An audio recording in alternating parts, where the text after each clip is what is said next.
ഷാജഹാൻ, ഈ ആത്മസംഘർഷങ്ങളിലൂടെ കടന്നുപോയ ഒരുപാട് മുഹൂർത്തങ്ങൾ വി എസ് അച്യുതാനന്ദനെ സംബന്ധിച്ചിടത്തോളം നമുക്കറിയാം.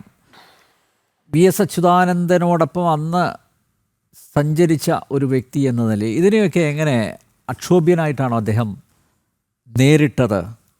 അതോ ഈ വി എസ് തുറന്നു പറയാറുണ്ടായിരുന്നു?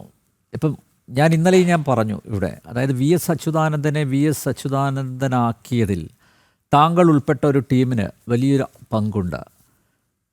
ഇപ്പോൾ നോക്കൂ, വി എസിനൊപ്പം സഞ്ചരിച്ചതുകൊണ്ടും ഭൂമി കയ്യേറ്റം ഉൾപ്പെടെയുള്ള പരിസ്ഥിതി പ്രശ്നങ്ങളിൽ വി എസിൻ്റെ സജീവ ശ്രദ്ധ ക്ഷണിച്ചതുകൊണ്ടും വായുവും വെള്ളവും മലിനമാകാതിരിക്കാനുള്ള പോരാട്ടങ്ങളിൽ വി എസിനെ ശ്രദ്ധാലുവാക്കിയത് കൊണ്ടുമല്ലേ തീർത്തും അസംബന്ധം ആയുധമാക്കി CPM താങ്കളെ പാർട്ടിയിൽ നിന്നും പുറത്താക്കിയത്?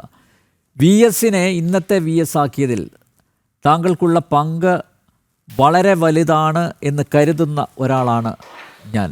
അപ്പോൾ ആ ഒരു ടീമാണ് വി എസ് അച്യുതാനന്ദനെ ഈ ഫീൽഡിലേക്ക് ഇറക്കിയത്. അതായത് ഇവിടെ പ്രശ്നങ്ങളുണ്ട്, ഇവിടെയുള്ള ജനകീയ പ്രശ്നങ്ങൾ അതാണ്, പരിസ്ഥിതി പ്രശ്നങ്ങൾ അതാണ്, ഇതൊക്കെ കൃത്യമായിട്ട് ചൂണ്ടിക്കാണിച്ചുകൊണ്ട് അതിലൊക്കെ സജീവമായി അദ്ദേഹത്തിൻ്റെ ഇടപെടൽ കൊണ്ടുവരുന്നതിൽ ആ ടീമിന് സാധിച്ചു. ഒരുപക്ഷെ അതുകൊണ്ട് തന്നെയായിരിക്കില്ലേ താങ്കളെപ്പോലെ പാർട്ടിയിൽ അടിയുറച്ച് നിന്ന ആളുകൾ പാർട്ടിയിൽ നിന്നും പുറത്താക്കപ്പെട്ടത്? ഇതിൽ ആദ്യമായിട്ട് ഈ വി എസിനെ ഒരു ജനകീയ നേതാവാക്കിയതിൽ എൻ്റെ പങ്ക് എന്തായിരുന്നു എന്നുള്ളത് സംബന്ധിച്ച് ഞാനൊരു ക്ലാരിറ്റി ഉണ്ടാക്കേണ്ടതുണ്ട്. അതിൽ എനിക്ക് പ്രാഥമികമായി അല്ലെങ്കിൽ എനിക്ക് ആദ്യമായി സൂചിപ്പിക്കാനുള്ളത്, വി എസ് 2001-2006 കാലഘട്ടത്തിൽ പുതിയൊരു മനുഷ്യനായി രൂപാന്തരം പ്രാപിക്കപ്പെട്ടു എന്നുള്ളത് അവിതർക്കിതമായിട്ടുള്ള ഒരു കാര്യമാണ്. അതിൽ യാതൊരു തർക്കവുമില്ല, അത് യാതൊരു സംശയവുമില്ലാത്ത കാര്യമാണ്.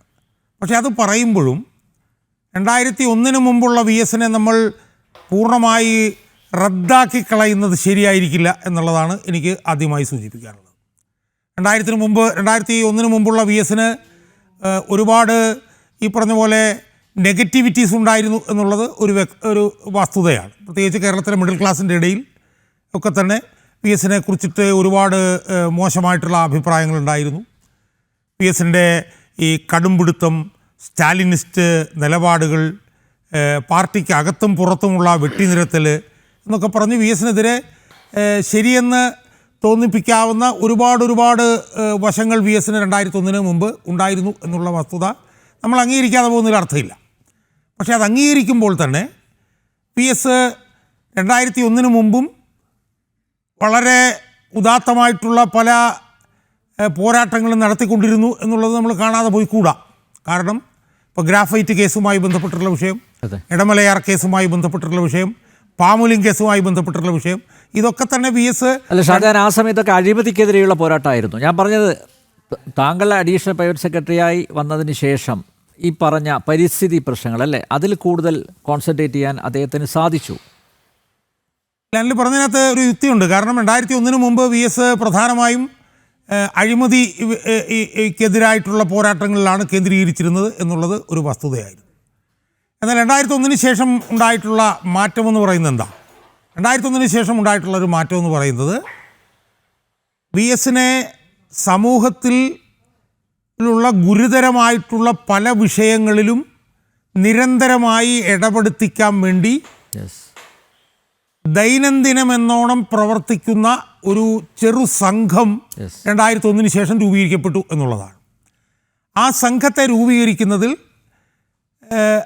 വി എസ് അച്യുതാനന്ദൻ്റെ സ്റ്റാഫിൽ ജോലി ചെയ്തിരുന്ന, വി എസ് അച്യുതാനന്ദൻ്റെ അഡീഷണൽ പ്രൈവറ്റ് സെക്രട്ടറിയായി ജോലി ചെയ്തിരുന്ന ഒരാളെന്നുള്ള നിലയിൽ ആ സ്ഥാനം തന്ന ഒരു അവകാശത്തിൻ്റെ അടിസ്ഥാനത്തിൽ എനിക്ക് നിർണായകമായൊരു പങ്ക് ഉണ്ടായിരുന്നു എന്നുള്ള വസ്തുത ഞാൻ അംഗീകരിക്കാതെ പോകുന്നില്ല. കാരണം 2001 ശേഷം വി എസിൻ്റെ മൊത്തം ക്യാരക്ടറെ ട്രാൻസ്ഫോം ചെയ്യുന്ന ഒരു സംഘം ഉണ്ടാക്കണം എന്നുള്ള തീരുമാനം അതെൻ്റേത് മാത്രമായിരുന്നു. അത് ഞാൻ പിന്നീട് വി എസിനോട് ഞാൻ സംസാരിച്ചെങ്കിലും എൻ്റെ തീരുമാനമാണ് യഥാർത്ഥത്തിൽ ഇങ്ങനെയൊരു ചെറു സംഘം വി എസിന് വേണ്ടി പ്രവർത്തിക്കാനുണ്ടാവണം എന്നുള്ളത്. കാരണം വി എസിൻ്റെ അഡീഷണൽ പ്രൈവറ്റ് സെക്രട്ടറി എന്നുള്ള നിലയിൽ ഇത്തരം കാര്യങ്ങളൊക്കെ കൈകാര്യം ചെയ്യാൻ ഞാൻ പിന്നെ പിന്നെ അതിന് കഴിയുമായിരുന്ന ഒരാളാണ് ഞാൻ എന്ന് പറഞ്ഞാൽ വലിയ അവകാശവാദമല്ല ഞാൻ ഉന്നയിക്കുന്നത്.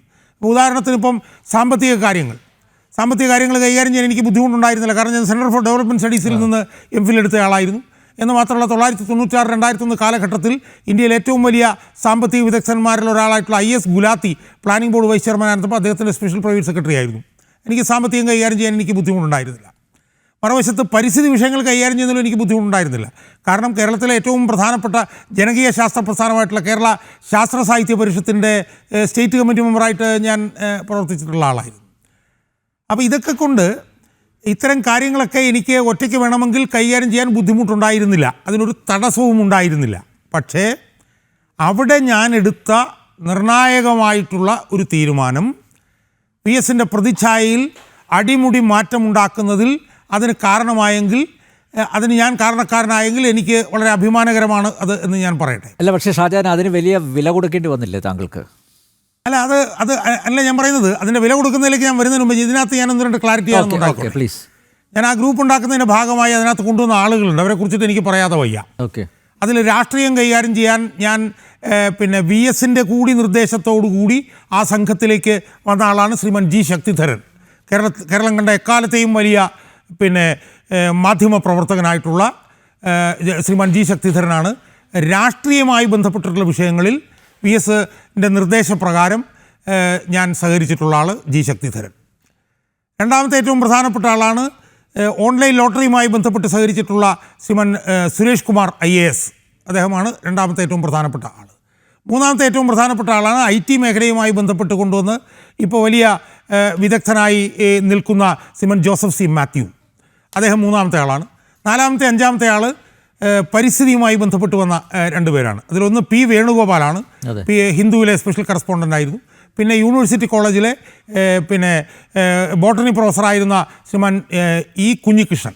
ഇത്രയും പേരായിരുന്നു ആ ഗ്രൂപ്പിൽ സജീവമായി ഉണ്ടായിരുന്നത്. പിന്നെ കയറിയും ഇറങ്ങിയുമൊക്കെ പോയവരുണ്ടായിരുന്നു. അതിലേറ്റവും പ്രധാനമായി ഞാൻ ഉന്നയിക്കേണ്ട ഒരു പേര് ശ്രീമാൻ PK പ്രകാശിൻ്റെ പേരാണ്. അദ്ദേഹമാണ് ഈ മൂന്നാറിൽ VS ഏറ്റെടുത്ത അനധികൃത ഭൂമി കയ്യേറ്റവുമായി ബന്ധപ്പെട്ടിട്ടുള്ള എല്ലാ വിഷയങ്ങളിലും, അതുപോലെ കിഡ്നി തട്ടിപ്പ്, അതുപോലെ തന്നെ വാഗമൺ കയ്യേറ്റം, ഇതുപോലുള്ള കാര്യങ്ങളൊക്കെ ഇടപെട്ടിരുന്നത് PK പ്രകാശ്. അപ്പോൾ ഈ ഒരു ഗ്രൂപ്പിൻ്റെ രൂപീകരണമാണ് യഥാർത്ഥത്തിൽ VS-നെ പിന്നെ പറഞ്ഞ പോലെ VS-ൻ്റെ പ്രതിച്ഛായതയിൽ സമഗ്രമായ മാറ്റങ്ങൾ വരുത്തിയത്. ഇപ്പോൾ അനിൽ നേരത്തെ സൂചിപ്പിച്ചല്ലോ 5 വർഷക്കാലം VS ഏറ്റെടുത്ത വിഷയങ്ങൾ. ആ വിഷയങ്ങൾ നമ്മളൊന്ന് ക്ലാരിറ്റി കൂടി ഒന്ന് നോക്കണം എന്നാണ് എനിക്ക് തോന്നുന്നത്. അതിൽ പരിസ്ഥിതി വിഷയങ്ങൾക്കാണ് ഏറ്റവും പ്രാമുഖ്യം. അതായത് മതികെട്ടാന്, പൂയംകുട്ടി, വാഗമൺ, ജീരകപ്പാറ, കമ്പക്കല്ല് കടവരിയിലെ കഞ്ചാവ് വേട്ട ഉൾപ്പെടെയുള്ള സമഗ്രമായിട്ടുള്ള പരിസ്ഥിതി വിഷയങ്ങൾ. രണ്ടാമത്തെ VS-ൻ്റെ വളരെ സമഗ്രമായിട്ടുള്ള ഇടപെടലായിരുന്നു സ്ത്രീ വിഷയങ്ങൾ. സ്ത്രീകളുടെ ആത്മാഭിമാനം സംരക്ഷിക്കുന്ന, സ്ത്രീ പീഡനത്തിനെതിരായി VS നടത്തിയിട്ടുള്ള അചഞ്ചലമായിട്ടുള്ള പോരാട്ടം. ഐസ്ക്രീം പാർലർ കേസിലും Kiliroor case, Kaviyoor case, Kottiyam case മുതലായിട്ടുള്ള സ്ത്രീ വിഷയങ്ങൾ.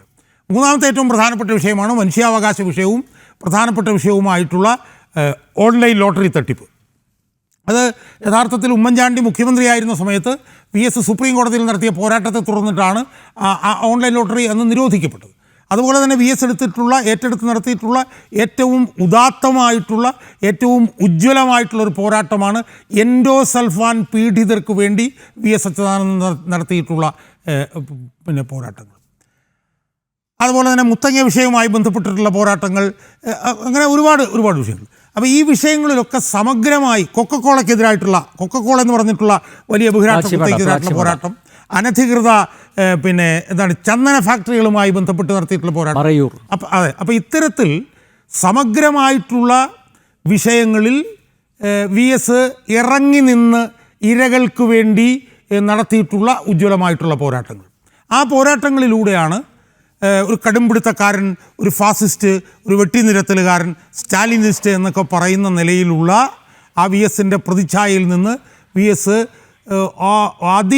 നമുക്കൊന്നും വിശ്വസിക്കാൻ കഴിയാത്ത നിലയിൽ അഭൂതപൂർവമായിട്ടുള്ള ഒരു ക്യാരക്ടർ ട്രാൻസ്ഫോർമേഷൻ VS-ലുണ്ടായിട്ടുള്ളത്. അത് നമ്മൾ മനസ്സിലാക്കേണ്ടതെന്നറിയോ അനിലേ? നമ്മളത് പരിശോധിക്കുമ്പോൾ ഇന്ത്യയിൽ നിന്നല്ല ലോകത്തിൽ പോലും ഇതുപോലൊരു ഇമേജ് ട്രാൻസ്ഫോർമേഷൻ ഒരു മനുഷ്യനുണ്ടായിട്ടുണ്ടോ എന്ന് എനിക്ക് സംശയമാണ്. കാരണം എന്താ, VS-നെ സംബന്ധിച്ചിടത്തോളം VS 8ാം ക്ലാസ് മാത്രം പാസ്സായ ഒരു മനുഷ്യനാണ്. എന്നാലോചിച്ച് നോക്കണം. 8ാം ക്ലാസ് പാസ്സായ ഒരു മനുഷ്യൻ, ആ മനുഷ്യൻ പിന്നെ പ്രതിപക്ഷ നേതാവാകുന്നത് 79 വയസ്സിലാണ്. നമ്മളത് മനസ്സിലാക്കേണ്ടതെന്ന് പറഞ്ഞാൽ 58 വയസ്സിൽ പ്രതിപക്ഷ നേതാവായി 62 വയസ്സായ ഒരു LLB-കാരൻ പ്രതിപക്ഷ നേതാവ് വെറും ഡാംപ് സ്കിബ് എന്ന് പറഞ്ഞാൽ നനഞ്ഞ പടക്കം അല്ലെങ്കിൽ കീറക്കടലാസായി ഇവിടെ പ്രവർത്തിക്കുമ്പോഴാണ് VS അച്യുതാനന്ദൻ എന്ന് പറഞ്ഞ 8ാം ക്ലാസ് പാസ്സായ ആ മനുഷ്യൻ വന്നിട്ടുള്ള മാറ്റം. അത് ഞാൻ പറഞ്ഞില്ലേ, അത് ലോകത്ത് പോലും ഇതുപോലെ. ഇപ്പം ഞാൻ ചോദിക്കട്ടെ, ഇപ്പം പിന്നെ മോദി പ്രധാനമന്ത്രിയായി, അല്ലെങ്കിൽ മമതാ ബാനർജി മുഖ്യമന്ത്രിയായി, അല്ലെങ്കിൽ സ്റ്റാലിൻ മുഖ്യമന്ത്രിയായി, അവരുടെയൊക്കെ പുറകിൽ പ്രവർത്തിച്ചിട്ടുള്ള പ്രശാന്ത് കിഷോർ എന്ന് പറഞ്ഞിട്ടുള്ള അയാളെക്കുറിച്ചിട്ട് നമ്മൾ കേട്ടിട്ടുണ്ട്. പക്ഷേ പ്രശാന്ത് കിഷോർ പ്രവർത്തിച്ചത് ഒന്ന് മോഡിയിലാണ്, അല്ലെങ്കിൽ ഒന്ന് മമതാ ബാനർജിയിലാണ്, അല്ലെങ്കിൽ ഒന്ന് സ്റ്റാലിനിലാണ്. എന്നാൽ ഞങ്ങൾ പ്രവർത്തിച്ചത് 8ാം ക്ലാസ് മാത്രം പാസ്സായ വളരെ റോ ആയിട്ടുള്ളൊരു മനുഷ്യനിലാണ്. വെറും ഒരു പാറക്കല്ലായിരുന്നു VS ഞങ്ങൾ പ്രവർത്തിക്കാൻ തുടങ്ങുന്നതിൽ. അപ്പോൾ ആ VS എന്ന് പറഞ്ഞിട്ടുള്ള ആ മനുഷ്യനെ ഓരോ ദിവസത്തെ പ്രവർത്തനങ്ങളും ബ്രിക്ക് ബൈ ബ്രിക്ക് പ്രവർത്തനമായിരുന്നു. അപ്പോൾ ഞാനിപ്പോൾ തിരിച്ച് ആലോചിക്കുമ്പോഴത്തേക്ക് ഓർക്കുകയാണ്, ഏതാണ്ട് 1200ഓളം പത്രപ്രസ്താവനകൾ. നമ്മൾ മനസ്സിലാക്കേണ്ടത് അന്ന് ഫേസ്ബുക്കും യൂട്യൂബും ഇൻസ്റ്റാഗ്രാമും ഒന്നുമില്ല. മൊബൈൽ ഫോൺ തന്നെ വന്ന് തുടങ്ങുന്ന കാലഘട്ടം. എനിക്കറിയാം, വീട്ടിൽ എനിക്കൊരു ലാൻഡ് ഫോൺ ഉണ്ടായിരുന്നു. ഞാനിങ്ങനെ ചെരിഞ്ഞിരുന്ന് വിളിച്ചെൻ്റെ പെടലിയൊക്കെ ഇടറുമായിരുന്നു മിക്കവാറും ദിവസം. 1200 പത്രസമ്മേളനങ്ങൾ, ഏതാണ്ട് 1200 പത്രക്കുറിപ്പുകൾ, ഏതാണ്ട് 300ഓളം പത്രസമ്മേളനങ്ങൾ. ആ പത്രസമ്മേളനങ്ങൾക്കൊക്കെ രേഖകൾ കണ്ടുപിടിക്കാൻ വലിയ ബുദ്ധിമുട്ടായിരുന്നു. വിവരാവകാശം പോലും 2005-ലാണ് വരുന്നത്, മനസ്സിലായി. അതുപോലെ തന്നെ ദേശാഭിമാനിയിൽ VS എഴുതിയ കോളം, വീക്കിലി കോളം, അതിൻ്റെ പേര് നേരിനൊപ്പം എന്നാണ്. ആ പേര് നിർദ്ദേശിച്ചത് തന്നെ G ശക്തിധരനാണ്, മനസ്സിലായി. അതുപോലെ തന്നെ VS നടത്തിയിട്ടുള്ള മുഴുവൻ നിയമസഭാ പ്രസംഗങ്ങൾ, VS നടത്തിയിട്ടുള്ള മറ്റ് പ്രസംഗങ്ങൾ. ഉദാഹരണത്തിന് ഇപ്പോൾ ഒരു ഞായറാഴ്ച ഞാൻ ഓഫീസിൽ വന്നിരിക്കും, VS കാണുമ്പോൾ ചോദിക്കും, VS നാളെ എന്താ പരിപാടി? നാളെ ബാങ്ക് ദേശസാൽക്കരണവുമായി ബന്ധപ്പെട്ട് ഒരു സെമിനാർ ഉണ്ടെന്ന് പറയും. ഉടനെ ഞാൻ താഴെ വന്ന് ബാങ്ക് നാഷണലൈസേഷനെ കുറിച്ചിട്ട് കുറിപ്പെഴുതി കൊണ്ടുവന്ന് കൊടുക്കും, മനസ്സിലായി. അതോടൊപ്പം തന്നെ പുറത്ത് പറയാത്തതും ഇനി എനിക്കെന്തെങ്കിലും ഒരു അവസരത്തിൽ പറയേണ്ടതുമായിട്ടൊരു പ്രധാനപ്പെട്ട വിഷയം എന്താണെന്നറിയാമോ? പാർട്ടിയുമായി VS നടത്തിയ പോരടിച്ചിലിൻ്റെ ഭാഗമായി VS കേന്ദ്ര നേതൃത്വത്തിന് എഴുതിയ കത്തുകൾ, എനിക്കൊന്നൊരു 100ഓളം കത്തെങ്കിലും പിന്നെ VS പോളിറ്റ് ബ്യൂറോയ്ക്ക് എഴുതിയിട്ടുണ്ടെന്ന് എനിക്ക് തോന്നുന്നു. ആ കത്തൊക്കെ എഴുതുന്നതിൻ്റെ പ്രത്യേകത എന്താണെന്നറിയോ അനിലിന്? ആ കത്തെല്ലാം ഇംഗ്ലീഷിൽ എഴുതിയിട്ട് മലയാളത്തിൽ തർജ്ജമ ചെയ്തിട്ടാണ് VSനെ മനസ്സിലാക്കി, പിന്നെ VSനെ കൊണ്ടുവന്ന് കാണിക്കുന്നതും VS കറക്റ്റ് ചെയ്യുന്നത്. അപ്പോൾ അത്തരത്തിലുള്ള വലിയൊരു ഇമേജ് ട്രാൻസ്ഫോർമേഷൻ VSൽ ഉണ്ടായതാണ് 2006-ൽ VSനെ ഈ നിലയിലേക്ക് കൊണ്ടുവന്നത്. ഇനി അവസാനമായി അനിൽ ചോദിച്ച അവസാനമായിട്ടുള്ള ചോദ്യം, എനിക്കെതിരായിട്ടുള്ള അതിശക്തമായിട്ടുള്ള നടപടി ഉണ്ടാവുന്നതിനുള്ള ഒരേ ഒരു കാരണം, ഏക കാരണം എന്ന് പറയുന്നത് VSനെ ഞാൻ ജനകീയനാക്കി എന്നുള്ളതാണ്. കാരണം എന്താണ്? CPM-നകത്തുള്ള ഏറ്റവും പ്രധാനപ്പെട്ട ഒരു കീഴ്വഴക്കം എന്ന് പറഞ്ഞാൽ എന്താ? പാർട്ടി സെക്രട്ടറിയാണ് മുഖ്യമന്ത്രിയാവുക. അത് 1964-ന് ശേഷം അങ്ങനെ അല്ലാതെ സംഭവിച്ചിട്ടില്ല. എനിക്ക് ഓർമ്മയുണ്ട്, ഞാനന്ന് VSന് വേണ്ടി പ്രവർത്തിക്കുമ്പോൾ എൻ്റെ സുഹൃത്തുക്കളൊക്കെ എന്നോട് ചോദിക്കും, എടാ നീ എത്ര പ്രവർത്തിച്ചിട്ട് എന്ത് കാര്യം? കാരണം CPM-നകത്ത് പാർട്ടി സെക്രട്ടറിയെ മുഖ്യമന്ത്രിയാവുകയുള്ളൂ.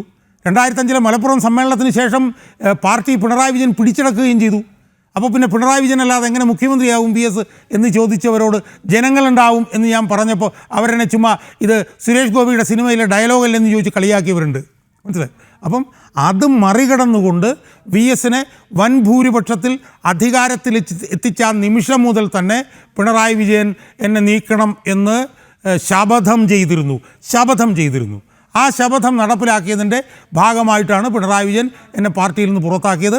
പക്ഷേ എന്നെ 2006-ൽ ഒറ്റ സെൻറ്റൻസ് കൂടെ പറഞ്ഞ് ഞാൻ അവസാനിപ്പിച്ച, എന്നെ 2006-ൽ പാർട്ടിയിൽ നിന്ന് പുറത്താക്കിയിട്ടുള്ള ആ പിണറായി വിജയന് മുന്നിൽ 2025-ലും നെഞ്ചു വിരിച്ച് തല ഉയർത്തി ഒരു പൊതുപ്രവർത്തകൻ എന്നുള്ള നിലയിൽ എനിക്ക് നിൽക്കാൻ കഴിയുന്നുണ്ട് എന്ന് മാത്രമല്ല, ഇന്ന് നമ്മെ ഭൗതികമായി വിട്ടുപിരിഞ്ഞിരിക്കുന്ന VS അച്യുതാനന്ദൻ മുന്നോട്ട് വച്ചിട്ടുള്ള രാഷ്ട്രീയവും പ്രത്യയശാസ്ത്രവും സമരങ്ങളും മുന്നോട്ട് കൊണ്ടുപോകുന്ന ഒരു പൊതുപ്രവർത്തകനായി പിണറായി വിജയൻ്റെ മുന്നിൽ ഞാൻ നെഞ്ചുവിരിച്ച് തലയുയർത്തി നിൽക്കുന്നുണ്ടെങ്കിൽ പിണറായി വിജയൻ എന്ന് പറഞ്ഞ രാഷ്ട്രീയ നേതാവിന് ഒരുപക്ഷെ എന്നെ പാർട്ടിയിൽ നിന്ന് പുറത്താക്കാൻ കഴിയുമെങ്കിലും യഥാർത്ഥത്തിൽ പിണറായി വിജയൻ എന്നെയല്ല തോൽപ്പിച്ചത്, ഞാനാണ് പിണറായി വിജയനെ തോൽപ്പിച്ചത് എന്നാണ് എനിക്ക് ഈ അവസരത്തിൽ പറഞ്ഞു വെക്കാനുള്ളത്.